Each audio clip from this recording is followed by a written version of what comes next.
Kisah Rasulullah tak hadiri undangan tetangga demi jaga perasaan sang istri. Sebelum sahabat Syakur Islam menonton video kami ini, jangan lupa klik subscribe dan like agar sahabat dapat menonton video kami selanjutnya.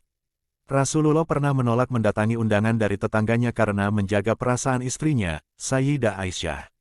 Seperti apa kisah manis yang ditunjukkan Rasulullah untuk memuliakan istri? Dalam menjalani pernikahan, Rasulullah selalu menjaga dan menghargai perasaan istrinya. Beliau akan selalu melakukan hal yang bijak untuk membuat istrinya bahagia saat mendampinginya dalam berumah tangga.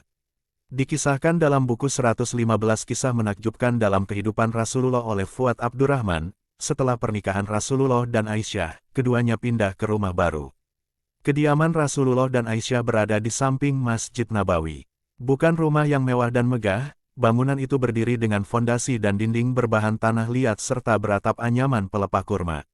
Sederhana, suatu hari, Rasulullah sedang bersama Aisyah di rumahnya. Seorang tetangga yang berasal dari Persia datang berkunjung dan mengundang Rasulullah untuk mendatangi rumahnya. Ternyata tetangga ini adalah seorang yang piawai mengolah masakan.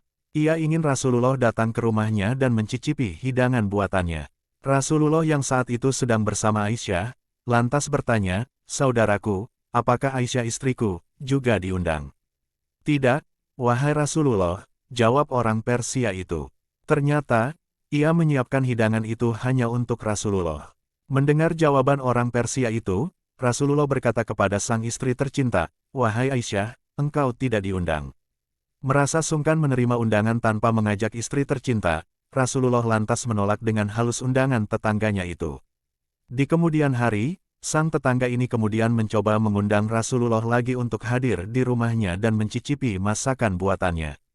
Rasulullah yang tidak biasa menolak undangan, bertanya kepada orang Persia itu dengan ramah dan santun, "Wahai saudaraku, apakah Aisyah, istriku, juga diundang?" "Tidak, wahai Rasulullah," jawaban orang Persia itu sama seperti undangan di hari sebelumnya. Lagi-lagi Rasulullah menolak undangan tersebut dengan santun. Beliau enggan memenuhi undangan dan meninggalkan istrinya seorang diri di rumah. Tak kapok, orang Persia tetangga Rasulullah ini kembali mengundang Rasulullah untuk datang ke rumahnya. Ia sangat ingin rumahnya dikunjungi Rasulullah sekaligus menjadi kehormatan baginya karena bisa menjamu Rasulullah dengan masakan buatannya.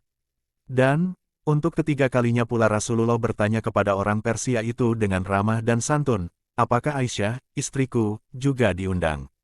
"Ya, wahai Rasulullah," sahut tetangga Persia itu. Ia merasa bersalah dan menyesali kebodohannya karena pada undangan sebelumnya tidak memperbolehkan Aisyah ikut. Mendengar jawaban si tetangga Persia itu, Rasulullah langsung mengiyakan dan menyatakan akan segera mengunjungi rumah tetangganya. Beberapa saat kemudian, Rasulullah dan istrinya, Aisyah berjalan menuju rumah orang Persia itu untuk memenuhi undangannya. Wallahu a'lam. Sahabat sekalian, semoga kisah ini dapat bermanfaat bagi kita semua. Amin ya rabbal alamin.